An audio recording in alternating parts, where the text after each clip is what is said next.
Property of charge के अंदर बहुत सारी चीज़ें आती है और प्रॉपर्टी ऑफ चार्ज के अंदर आपको बहुत सारी बुक में बहुत सारी प्रॉपर्टी मिल जाएगी, ठीक है, या फिर आप अपने कोई नोट्स पुराने पढ़े हैं उसमें प्रॉपर्टी मिल जाएगी। जैसे फॉर एग्जांपल ये छोटी छोटी प्रॉपर्टी मैं आपके साथ डिस्कस कर लेता हूँ, वैसे हमने पहले ही बता रखी है। जो चार्ज का होता है वो चार्ज इलेक्ट्रिक करंट से I equal to Q upon T से आया है, ठीक है। ये जो Q है यही चार्ज था अपना IT, ठीक है। इससे हमने इसका यूनिट बनाया था एम्पियर इंटू सेकेंड, ठीक है। और उसको हमने ऐसे यूनिट के अंदर कूलम बोलते हैं, ठीक है। उसका हमने प्रैक्टिकल यूनिट ये बनाया था ampere into hour, ampere into hour, जो 3600 कूलम के इक्वल है, ठीक है। मैंने आपको इसके सीजीएस यूनिट बताए थे, वो सारे के सारे प्रॉपर्टी के अंदर आते हैं, ठीक है। मैंने आपको स्मॉलेस्ट यूनिट ऑफ चार्ज भी बताया था। इन स्मॉलेस्ट यूनिट ऑफ चार्ज क्या होता था? इलेक्ट्रॉन। क्या होता है? इलेक्ट्रॉन। और जिसका वैल्यू 1.6 इंटू 10 की पावर माइनस 19 कूलम होता था, ठीक है। मैंने आपको कुछ चीज़ें और बताई थी। मास ऑफ इलेक्ट्रॉन जो कितना बताया था?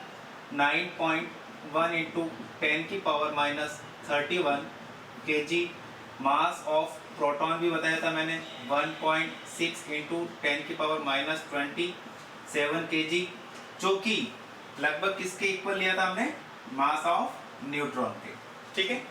तो इसके अलावा कुछ प्रॉपर्टी ऐसी है चार्ज की जिनको पढ़ना 12th के लिए और इस चैप्टर के लिए बहुत जरूरी है। तो चलिए हम उनके बारे में डिस्कस करते हैं। आइए, तो प्रॉपर्टी ऑफ चार्ज के बारे में हम लोग डिस्कस करने जा रहे हैं। तो सबसे पहली प्रॉपर्टी जो चार्ज की है वो है additivity of charge. Second, conservation of charge. Quantization of charge, depend on charge, ठीक है। तो हम लोग फर्स्ट वन शुरू करते हैं, स्टार्ट करते हैं प्रॉपर्टी ऑफ चार्ज, ठीक है।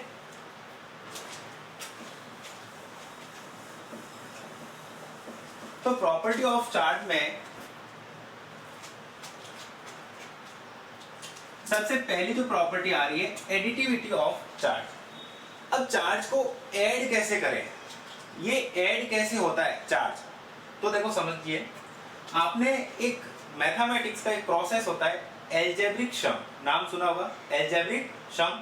तो हम लोग चार्ज को ऐड करने का एक तरीका एल्जेब्रिक सम, वो जो सम होता है टोटल होता है, वो एक नॉर्मली जो हम लोग रियल नंबर को सम करते हैं उसी टाइप से होता है। जैसे फॉर एग्जांपल के लिए मेरे पास किसी ऑब्जेक्ट पर चार्ज है -3q plus 5q minus 2q, ये किसी ऑब्जेक्ट के ऊपर चार्ज है। तो इसका एल्जेब्रिक सम कैसे होगा?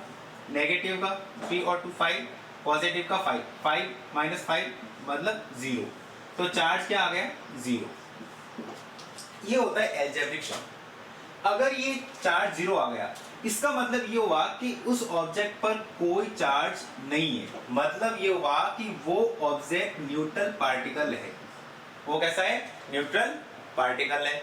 ये होता है एडिटिविटी ऑफ चार्ज। जैसे फॉर एग्जांपल के लिए फटाफट करके बताना, ये एक ऑब्जेक्ट है, ठीक है, और इस ऑब्जेक्ट पर मैं चार्ज बता रहा हूं, तो आप मेरे को बताना कि इसके ऊपर चार्ज कौन सा है, पॉजिटिव है या नेगेटिव है। मैं चार्ज बता रहा हूं -3q plus 2q minus 2q और माइनस का 7q। इसकी पॉज करके फटाफट सोच के बताइए। देखिए पॉजिटिव के कितने चार्ज है? सिर्फ एक पॉजिटिव का चार्ज है, प्लस का 2q, बाकी का जो सारे चार्ज है वो नेगेटिव है। 7 और 2 9, 9 और 3 11, तो सॉरी 12q नेगेटिव का। तो आपके पास टोटल चार्ज क्या बचेगा? माइनस का 10q। तो ये जो ऑब्जेक्ट हुआ वो कौन सा ऑब्जेक्ट हो गया? Negative particle. ये कौन सा हो गया? Negative particle. तो ये प्रॉपर्टी थी सबसे पहली प्रॉपर्टी एडिटिविटी ऑफ चार्ज, जो हम लोग कैसे करेंगे? अलजेब्रिक सम, जो किसी भी ऑब्जेक्ट के ऊपर टोटल चार्ज जो होगा वो अलजेब्रिक सम के इक्वल होगा, ठीक है। Second one, conservation of charge. Conservation of charge का मतलब आपको नाम से ही पता चल गया होगा कि चार्ज जो होता है वो कंजर्व होता है। अब कैसे होता है? कंजर्व होने का मतलब ये हो गया कि हम लोग चार्ज को ना तो क्रिएट कर सकते हैं और ना ही डिस्ट्रॉय कर सकते हैं, ठीक है। ऑलमोस्ट हम लोग यही समझ सकते हैं कि भाई चार्ज ना तो कहीं से आता है, ना पैदा होता है, ना ही मरता है, ठीक है। तो चार्ज का होता क्या है, चार्ज आते कहाँ से हैं? जब आपने बोला कि सर चार्ज ना तो पैदा होते हैं ना ही मरते हैं, तो फिर चार्ज का क्या कर सकते हैं हम लोग? तो चार्ज की, इससे पहले हमने एक वीडियो बनाया था, उसमें हमने ये समझा था कि चार्ज को ट्रांसफर कर सकते हैं, एक ऑब्जेक्ट से दूसरे ऑब्जेक्ट पर ट्रांसफर कर सकते हैं, लेकिन उसको क्रिएट या डिस्ट्रॉय नहीं कर सकते हैं। तो चार्ज कभी क्रिएट नहीं होगा और डिस्ट्रॉय नहीं होगा, चार्ज कभी मरता नहीं है, ठीक है। तो कंजर्वेशन ऑफ चार्ज क्या कहना चाह रहा है? वो ये कहना चाह रहा है कि किसी भी ऑब्जेक्ट पर जितने चार्ज है वो चार्ज उसके ऊपर उतने ही रहेंगे। उसके ऊपर हम लोग ट्रांसफर करके और चार्ज ऐड कर सकते हैं, ट्रांसफर करके और चार्ज कम कर सकते हैं, लेकिन जो उसके ऊपर चार्ज है वो चार्ज ना तो हम लोग उनको डिस्ट्रॉय कर सकते हैं और नए क्रिएट नहीं कर सकते हैं, ठीक है। जैसे फॉर एग्जांपल के लिए इसको हम लोग ऐसे समझते हैं, आपके 12th के अंदर एक इक्वेशन है बेटा, इलेक्ट्रॉन और ये E प्लस को बोलते हैं पॉजिट्रॉन, ठीक है। इन दोनों को मिलाने पर एक न्यूट्रल पार्टिकल बनता है गामा, ठीक है। जो न्यूट्रल पार्टिकल है मतलब इसके ऊपर कोई चार्ज नहीं है, ठीक है। तो इससे हम लोग कंजर्वेशन ऑफ चार्ज कैसे समझ सकते हैं? रिएक्शन से पहले इलेक्ट्रॉन के ऊपर चार्ज -1 और पॉजिट्रॉन के ऊपर चार्ज +1 होता है। तो रिएक्शन से पहले इस तरफ टोटल चार्ज क्या हो गया? 0। और जैसे कि पता है रिएक्शन के बाद में जो हम लोगों के पास गामा पार्टिकल बना है और जो न्यूट्रल है, तो उसके ऊपर ऑलरेडी चार्ज, न्यूट्रल है तो ऑलरेडी चार्ज क्या हो गया उसके ऊपर? 0।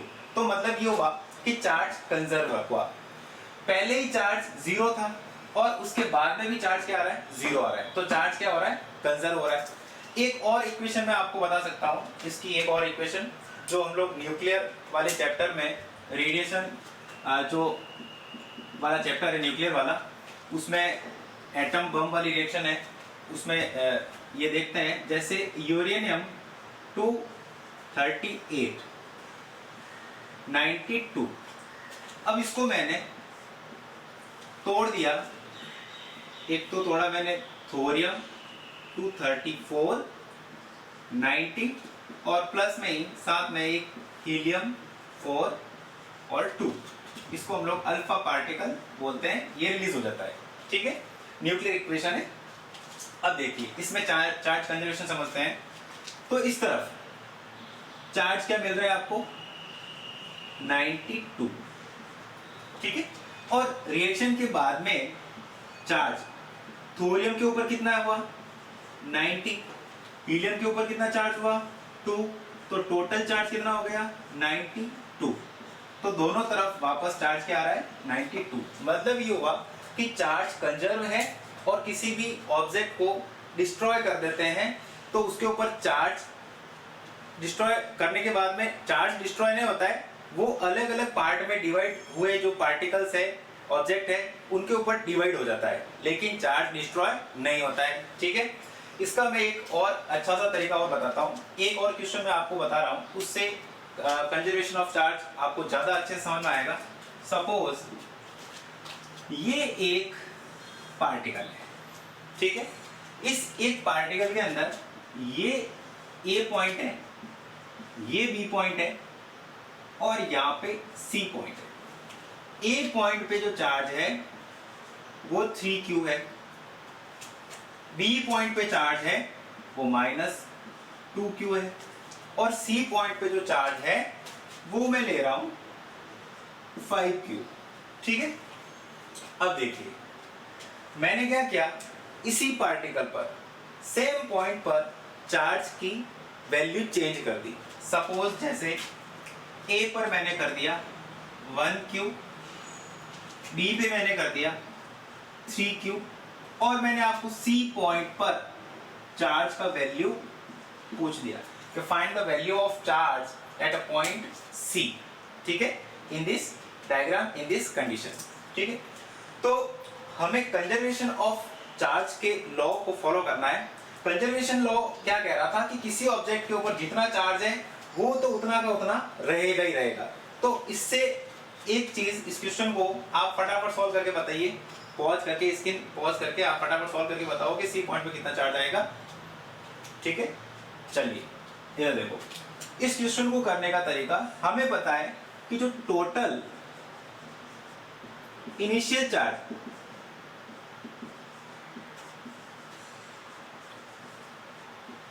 होता है वो charge final charge, total final charge के इक्वल होता है।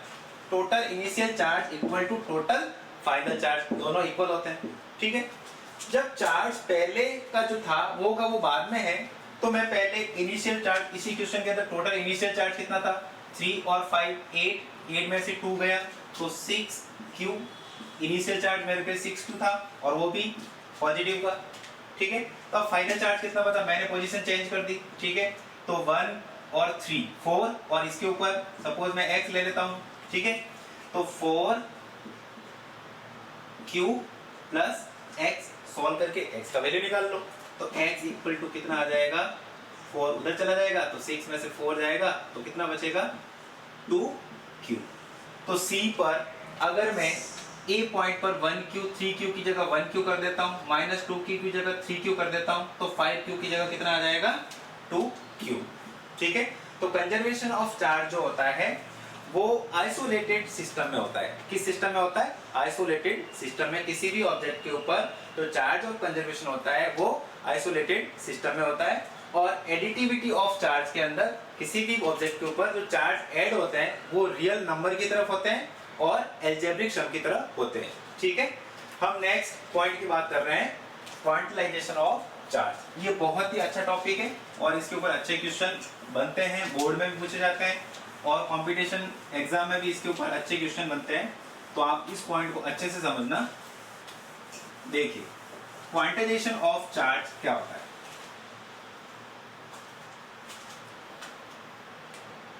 Quantization of charge, Q equal to NE। मैंने एक फॉर्मूला लिखा है आपकी स्क्रीन पर, Q equal to NE। Q का मतलब होता है चार्ज ऑन ऑब्जेक्ट, किसी भी ऑब्जेक्ट पर क्या चार्ज है, चार्ज ऑन ऑब्जेक्ट। और E का मतलब होता है इलेक्ट्रॉन का चार्ज, जो इलेक्ट्रॉन पे चार्ज होता है, जिसका वैल्यू हमें पता है कितना होता है, 1.6 × 10⁻⁻19 कूलम। और यहाँ पर ये जो n है ये बहुत इंपॉर्टेंट चीज है। ये n का मतलब होता है इंटीजर नंबर। क्या होता है, इंटीजर नंबर। अब इंटीजर नंबर जो होता है ना वो पॉजिटिव और नेगेटिव दोनों में होता है। इंटीजर नंबर का मतलब 0 1 2 3 4 5 6 7 ये।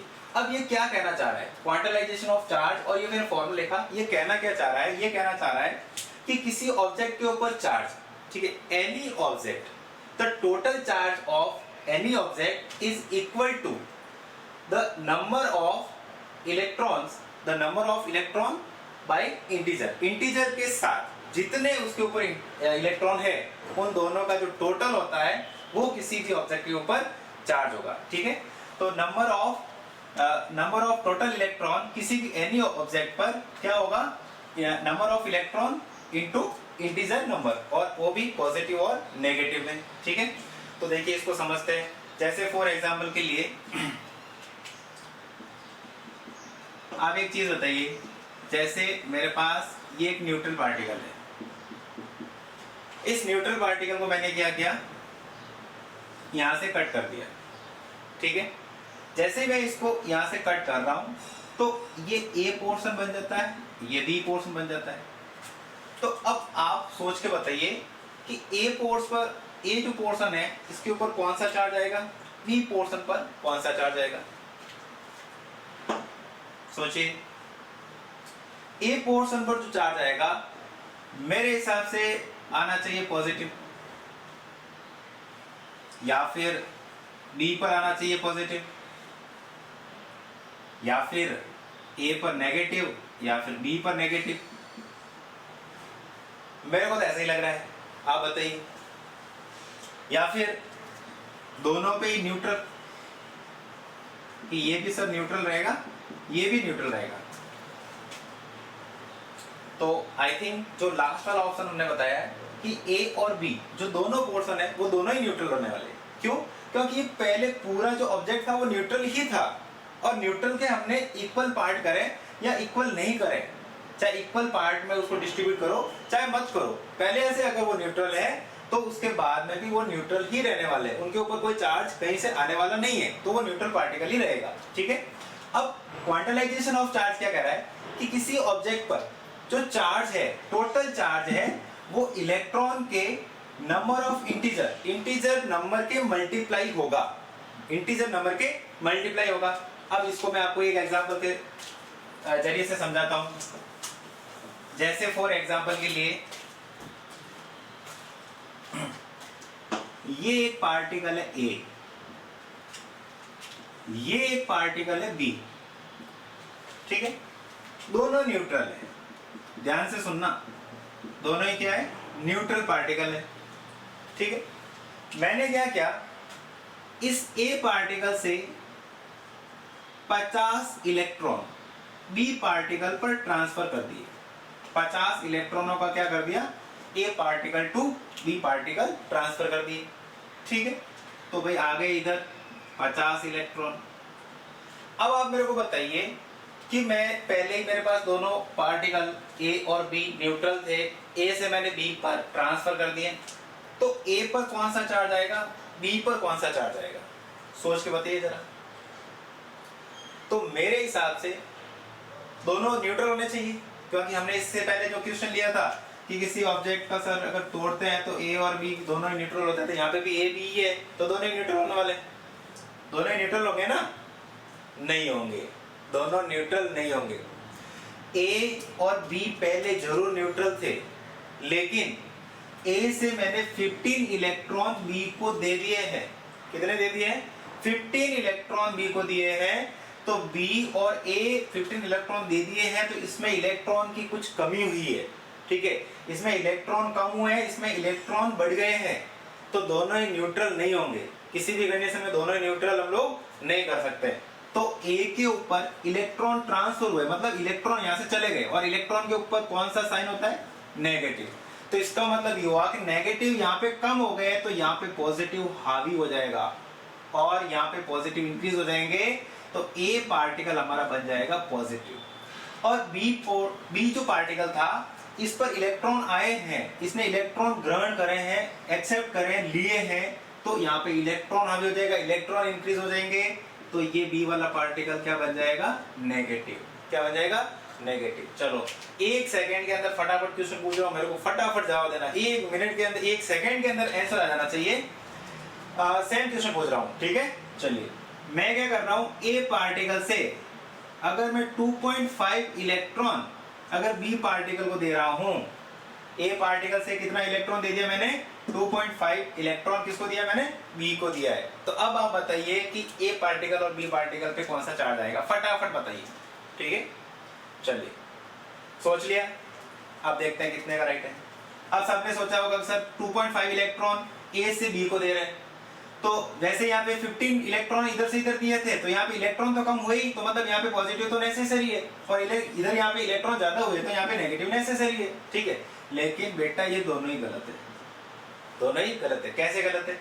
क्योंकि मैंने यहाँ पे जो इलेक्ट्रॉन ट्रांसफर किया है ना, वो क्या है? 2.5 इलेक्ट्रॉन, लेकिन quantization of charge Q equal to NE, ये बार बार क्या बोल रहा है चिल्ला चिल्ला के?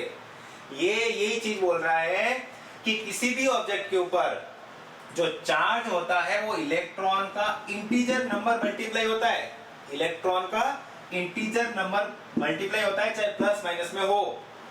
लेकिन यहाँ पे 2.5 इंटीजर नंबर है क्या? नहीं है। तो इसका मतलब यहाँ पे हमने क्या कर दिया था? इलेक्ट्रॉन को ही तोड़ दिया था। 2.5 का मतलब क्या हुआ?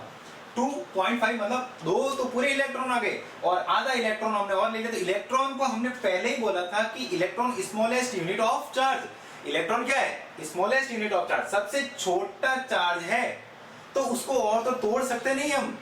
इलेक्ट्रॉन को और इससे ज्यादा छोटा नहीं किया जा सकता, तो 2.5 इलेक्ट्रॉन को ए पार्टिकल से बी पार्टिकल पर ट्रांसफर करना पॉसिबल है ही नहीं। तो दोनों ही न्यूट्रल रहेंगे, ये भी न्यूट्रल रहेगा, ये भी न्यूट्रल रहेगा। कब? जब मैं ए पार्टिकल से 2.5 इलेक्ट्रॉन बी पार्टिकल को दूंगा। तो अभी आपने क्या समझा कि क्वांटलाइजेशन ऑफ चार्ज के अंदर किसी भी ऑब्जेक्ट के ऊपर जो चार्ज होता है वो इलेक्ट्रॉन और इलेक्ट्रॉन के मल्टीप्लाई, और वो भी कौन सा? इंटीजर नंबर मल्टीप्लाई होता है। किसी भी ऑब्जेक्ट के ऊपर अगर जो चार्ज होगा वो 1e 2e 3e n equal to 1 2 0 भी हो सकता है, 3 4 5 डैश डैश डैश ऐसे होगा। इस रूप में ही, इस फॉर्म में ही प्रेजेंट होगा। इसके अलावा 2.5 1.5 ये इस तरह से 2.1e 3.2e इस तरह से किसी भी ऑब्जेक्ट पर इलेक्ट्रॉन प्रेजेंट नहीं हो सकता। ठीक है, किसी भी ऑब्जेक्ट पर इलेक्ट्रॉन जो होगा प्रेजेंट वो कैसे होगा?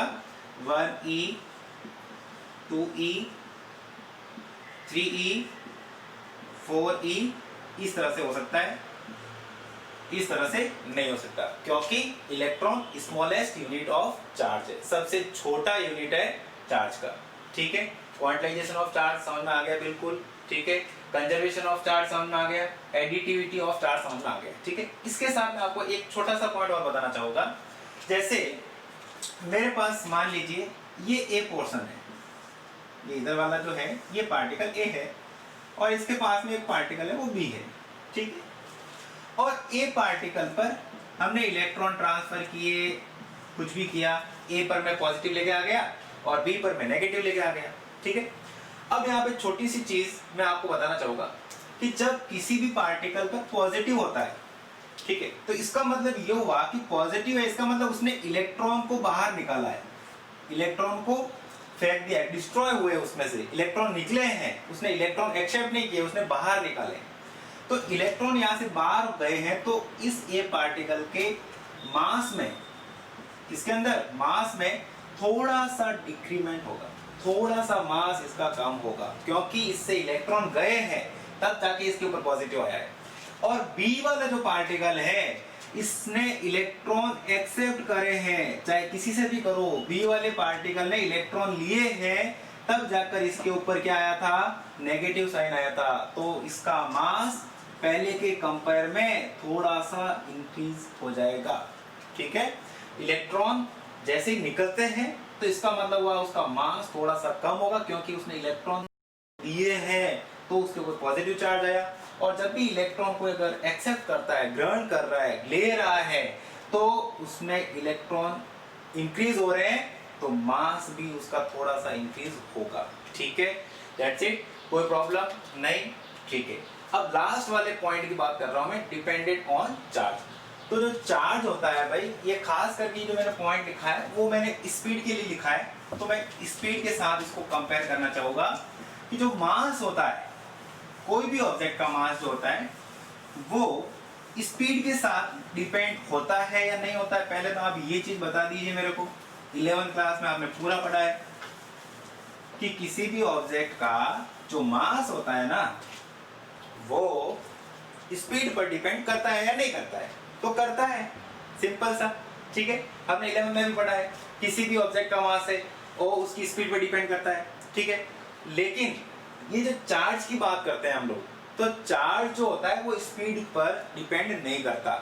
तो charge not dependent on speed of the particle. Charge जो है पार्टिकल की स्पीड के ऊपर डिपेंड नहीं करता है, लेकिन मास जो है जो पार्टिकल का चार्ज है उसके वेलोसिटी के ऊपर मास डिपेंड करेगा, चार्ज डिपेंड नहीं करेगा। ठीक है, इसको हम लोग एक फॉर्मूले से भी समझ सकते हैं, जैसे m equal to m not upon root 1 minus V square upon C square. ठीक है, m not rest of particle का मास, ठीक है, v velocity of the particle, और c लाइट ऑफ किसका? c किसका वैल्यू है?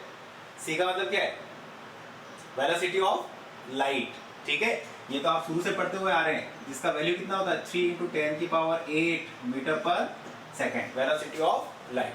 ठीक, नॉर्मली कंडीशन में आपने ये देखा होगा कि जो वेलोसिटी ऑफ पार्टिकल है v, वो वेलोसिटी ऑफ पार्टिकल v जो स्पीड ऑफ लाइट उससे हमेशा छोटा होता है।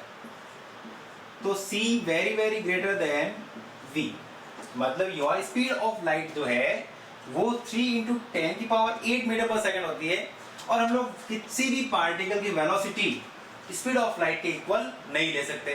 क्या आप कार इतनी तेज चला सकते हो? 3 × 10⁸ मीटर पर सेकंड, ठीक है।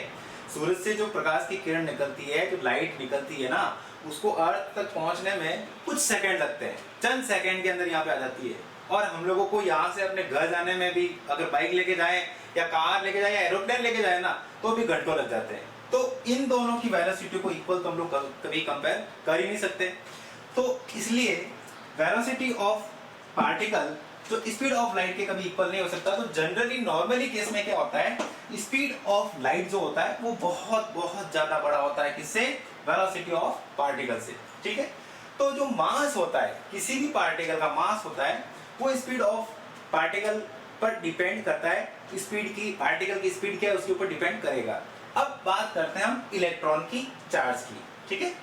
इन द केस इलेक्ट्रॉन, अगर सपोज मैं बात करूं इलेक्ट्रॉन की, कि इलेक्ट्रॉन केस के अंदर क्या ये इलेक्ट्रॉन स्पीड ऑफ पार्टिकल के कंपेयर में बराबर उतर पाता है, या फिर स्पीड ऑफ पार्टिकल और इलेक्ट्रॉन के केस में कुछ अलग होता है?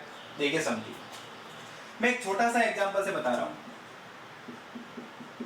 इन इलेक्ट्रॉन वाले केस में मैं क्या कर रहा हूं, सपोज F, एक example, F equal to ma होता है और A इक्वल टू क्या हो जाएगा, F/m, ठीक है। अब मैं क्या कर रहा हूं, इसी इलेक्ट्रॉन पर 1 न्यूटन का फोर्स अप्लाई कर रहा हूं। कितने न्यूटन का फोर्स अप्लाई किया मैंने? 1 न्यूटन का। और मास ऑफ इलेक्ट्रॉन मैंने आपको बताया था, क्या था? 9.1 × 10⁻³ kg, किलोग्राम, ठीक है। F equal to 1 newton, m equal to 9.1 10⁻³ kg। Value put करेंगे तो एक्सीलरेशन, इलेक्ट्रॉन का एक्सीलरेशन कितना मिलेगा? जरा सिर्फ सोचना है। मैं आपको स्पीड के साथ कंपेयर करके बता रहा हूं, एक ओनली कोई किसी भी पार्टिकल की बात कर रहा हूं और एक इलेक्ट्रॉन की बात कर रहा हूं। तो F 1 हो गया अपॉन इसका मास 9.1 और 10 की पावर ऊपर लेके इसको मैं पॉजिटिव 31 लिख देता हूं, ठीक है। तो अब आप ये सोचिए, मीटर पर सेकंड स्क्वायर, तो कितनी एक्सीलरेशन मिल रही है? 10 की पावर प्लस 31, 10 की पावर प्लस 31। आप जरा सोचना, यहां पर एक इलेक्ट्रॉन है और हमने उसके ऊपर 1 न्यूटन का धक्का दे दिया, 1 न्यूटन का धक्का दिया, सिंपल सा, उसको 1 न्यूटन का ऐसे कहा, वो 1 न्यूटन फोर्स लगा, ऐसे मारा 1 न्यूटन, ये टच, और वो इलेक्ट्रॉन कितना तेज आएगा, उसका एक्सीलरेशन देखिए आप, 1/9.1 इंटू 10 की पावर प्लस 31, कितना? प्लस 31। तो इलेक्ट्रॉन जो है इसका वेलोसिटी स्पीड ऑफ लाइट से ज्यादा हो सकता है, स्पीड ऑफ लाइट से ज्यादा हो सकता है, और होता ही है। इलेक्ट्रॉन इतना तेज जाता है, इलेक्ट्रॉन इतना तेज जाता है, जितना अपन अपनी बाइक को बिठा के, अगर अपने पीछे कोई अगर बैठा हो और अपने पीछे पुलिस लग जाए तो हम लोग कितनी स्पीड से बाइक भगाते हैं, उस स्पीड से जाता है या उससे ही ज्यादा? तो उससे बहुत ज्यादा स्पीड से इलेक्ट्रॉन जो है वो तेज स्पीड से जा सकता है, उसका वेलोसिटी जो स्पीड ऑफ लाइट से भी ज्यादा हो सकती है। तो इन द केस इलेक्ट्रॉन वाले केस के अंदर जो स्पीड ऑफ लाइट है वो कम हो जाती है, स्पीड ऑफ लाइट है वो कम हो जाती है। इसलिए कोई भी मास जो है वो स्पीड ऑफ पार्टिकल पर डिपेंडेड होता है, लेकिन कोई चार्ज जो है वो स्पीड ऑफ पार्टिकल डिपेंड नहीं करेगा, ठीक है। तो मैं ये कह सकता हूं, आपको फाइनली रिजल्ट ये मिला कि Q इन रेस्ट चार्ज जो है रेस्ट कंडीशन में है, वो का वो क्या रहेगा, किसमें? Q इन मोशन और रेस्ट में जो चार्ज है वो इक्वल रहने वाला है। दोनों कंडीशन में क्या रहेगा? इक्वल रहने वाला है, ठीक है। इसी के साथ एक छोटा सा पॉइंट और बता देता हूं कि भाई जो चार्ज होता है वो मास के बिना नहीं रह सकता। चार्ज और मास का इतना तगड़ा रिलेशन है कि चार्ज मास के बिना रह ही नहीं सकता। लेकिन मास एक अलग टाइप, एक अलग किस्म का इंसान है जो चार्ज के बिना भी रह सकता है। अब इसका भी एक एग्जांपल समझ लीजिए। जैसे फॉर एग्जांपल के लिए एक न्यूट्रल पार्टिकल है, न्यूट्रॉन की बात कर रहा हूं मैं। न्यूट्रॉन पर कोई चार्ज होता है क्या भाई? नहीं होता है। क्यू क्या होता है? जीरो। क्यू जीरो होता है। लेकिन न्यूट्रॉन का मास ऑफ न्यूट्रॉन क्या जीरो होता है? नहीं। मतलब क्या हुआ? एक न्यूट्रल पार्टिकल जिसके ऊपर चार्ज जीरो हो सकता है लेकिन मास जीरो नहीं हो सकता। लेकिन ये क्या कंडीशन, ये कहना चाह रहा है कि मास जो है वो चार्ज के बिना रह सकता है। किसी भी ऑब्जेक्ट पर उसका मास है और उसके ऊपर चार्ज नहीं है तो कोई दिक्कत नहीं, वो मास अकेला रह सकता है। लेकिन चार्ज हमेशा मास होना जरूरी है। चार्ज तभी रहेगा जब उस ऑब्जेक्ट का मास होगा। अगर उस ऑब्जेक्ट का मास नहीं है तो चार्ज भी नहीं है।